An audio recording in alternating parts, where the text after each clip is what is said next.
Hey everyone, I'm Diana Davison, advocate for the falsely accused and wrongfully convicted. Now, I've been working full-time for about 2 years now, traveling to court to support the falsely accused, bringing attention to cases of injustice, researching, and trying to stop changes to our justice system that will result in more wrongful convictions. I'm going to talk today about the malicious prosecution of Canadian comedian Mike Bullard. And it will take more than one video, but I can give you a good idea of what kind of injustice took place here, based on the transcripts. First of all, Bullard was accused of criminal harassment of his ex-girlfriend, City TV reporter Cynthia Mulligan, and demonized as a stalker in the media. Bullard was also charged with violating bail a number of times, creating the impression that he was in a state of dangerous obsession. In this case, a judge not only determined that Mulligan's fear was not reasonable, he raised serious concerns about why the charges proceeded to court at all. Today, I'm going to talk about the behavior of the prosecutor, not a criticism of Mulligan. People can and do say all kinds of things, but it's the job of the media to decide what they should publish. Additionally, people quite often believe things that are not rational, and it's the duty of police and prosecutors to use proper discretion on what charges they pursue. One of the most powerful people in the legal system is the prosecutor. Prosecutors decide which cases to prosecute, how many charges to lay, and how they will frame the evidence. They are responsible for handing over disclosure to the defense, a failure of which is a known crisis in the UK right now, and likely a crisis in other countries as well. And when prosecutors engage in misconduct, there is little to no meaningful consequence for them. In Canada, any discipline of a prosecutor is done behind closed doors. It would be nice if this case helps change that. Next, the transcripts from Mike Bullard's case are from preliminary hearings. Prelims are different from trials. It's extremely rare for charges to be withdrawn in a prelim because the hearing is weighted in favor of the prosecution, and they don't even hear evidence from the defense. It's a hearing based solely on the prosecutor presenting her case against an accused to see if there's enough evidence to justify a trial. The judge isn't determining guilt or innocence in a prelim, and in reverse of presumption of innocence, they must favor the Crown in deciding to approve the charges or not to.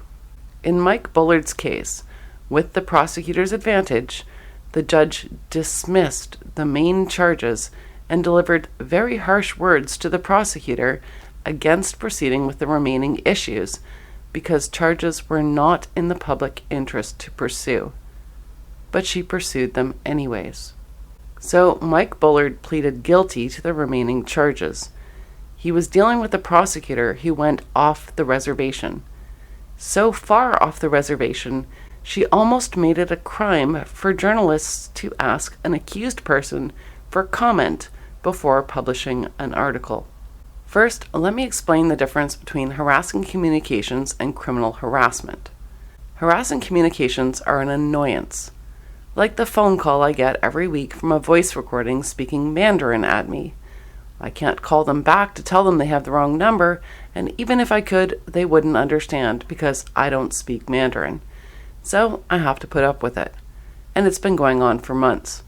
It's like when my roommate calls me, and most of the time all I hear from him is pocket wrestling, but I can't block him because sometimes I actually need to talk to him.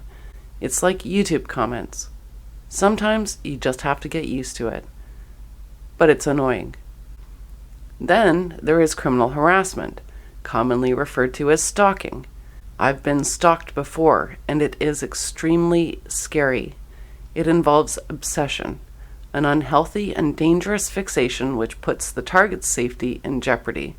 Stalking usually requires legal intervention, and the messages have a threatening tone or an ominous sexual overtone. The judge dismissed the charge of criminal harassment against Mike Bullard after hearing only the prosecutor's evidence. He reviewed all the messages sent, most of which were sent to the wrong number. From the June 1st hearing last month, the judge said, Well, Bullard's conduct, as alleged, could be seen as harassing in that sense, the annoyance sense, just referred to. In my view, there's no reasonable basis for the fear for Miss Mulligan's safety. Parliament has chosen to differentiate between harassing communications on the one hand and conduct which gives rise to a reasonable fear for one's safety. There was nothing in any of the communications which gives rise to a reasonable inference that her safety was being threatened. Now, is Mike Bullard annoying? I've never met a comedian who wasn't, and I worked in the film industry for 15 years, so I've met a few. Did he intentionally send Mulligan text messages meant for someone else? Well, Mulligan thinks so, but I can tell you personally that after just a brief exchange with Bullard on the phone, I've received numerous text messages that were meant for someone else. Mike Bullard doesn't need a course on domestic violence. He needs a course on how to use his cell phone properly. And I'd wager that Mulligan knows that. Even when she said she wasn't afraid of him, she refused to block his number. Instead, she took screenshots of texts that said, "Hey Pat," and "Tell Jacob and Ryan this is my new bike. Just did 95 on 117 for 40. But this goes deeper. You have to understand what the prosecutor said was criminal harassment. In November of 2016, Kevin Donovan of the Toronto Star asked for an interview informing Bullard that he was writing a story about the accusations and charges. Bullard gave an interview and professed his innocence. This prosecutor, Megan Scott, tried to charge Mike Bullard for answering an interview request. From the transcripts, the Crown seeks a further charge of criminal harassment in relation to the Toronto Star interview and the tweet of April 2018, or to broaden the date for the criminal harassment count to include those acts. I reject that argument. In the Star interview, he professes his innocence. She didn't just say that this was indirect contact with Mulligan while on bail. She called this criminal harassment, answering an interview request. That said, she did not try to charge Kevin Donovan with incitement to commit a crime, but every journalist should be concerned right now. According to Toronto prosecutor Megan Scott, it is criminal harassment for an accused person to respond to requests for comment from a journalist.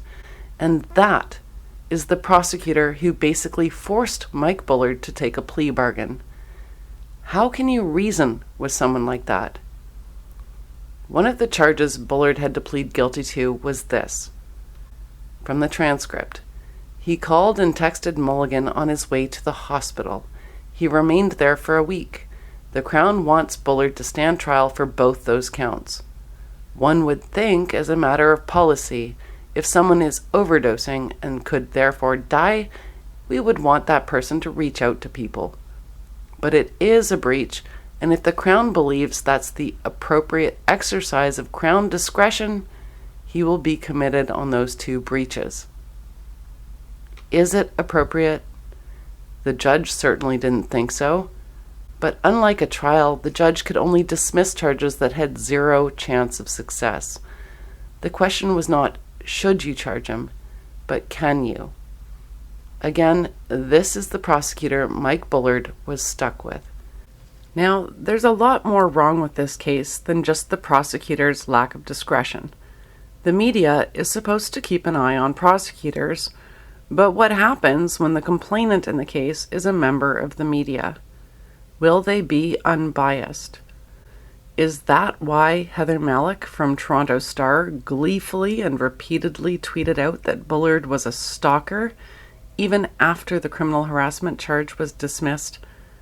Intriguingly, on the same day, Malick asserted that Canadian media don't publish libel, even if they don't think they'll get sued. Well, I guess she screwed that one up. Links to the libel notices below. In the meantime, here's a reminder of who Mike Bullard really is and why we love him. Were you a good cop? What kind of cop are you? You know what? The big problem with the police department with me was I'm the kind of guy who likes to mind my own business, and that's in direct conflict with that type of job, right?